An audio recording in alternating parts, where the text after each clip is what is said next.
अपने सब सुन रहल छी माँ कोसी फिल्म्स एंड म्यूजिक के शानदार प्रस्तुति। गे दुनिया छौ मोह माया सब पराया भेलौगे गे दुनिया छौ मोह माया सब पराया भेलौगे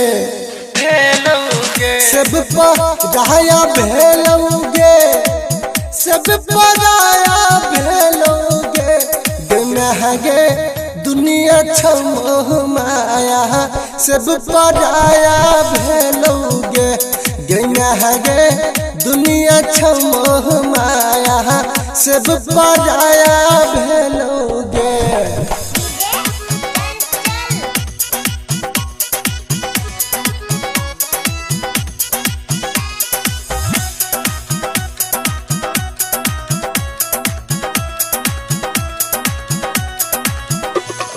जकरा महान छलो भगवान साहबन देलकौ आन गे मैया हमरा बहना देलकौ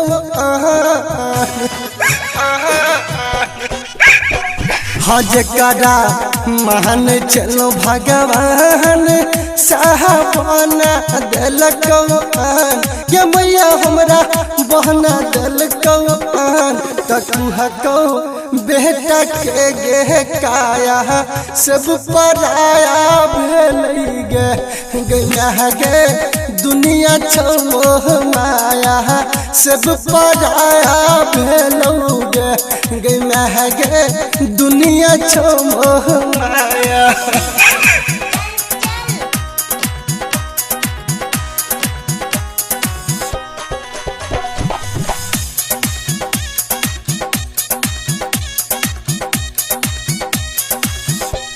संजय से बनेल संजय पवन बिसर गेलही नहीं छौ मन गे मागे तोरा नहीं छौ कनियो मन गे मागे तोरा नहीं छौ कनियो मन। संजय से बनेल संजय पवन बिसर गेलही नहीं छौ मन गे मागे तोरा नहीं छौ कनियो मन किसर से हटले अपन साया सब पराया भेलै गे दुनिया छै मोह माया सब पराया भेलै गे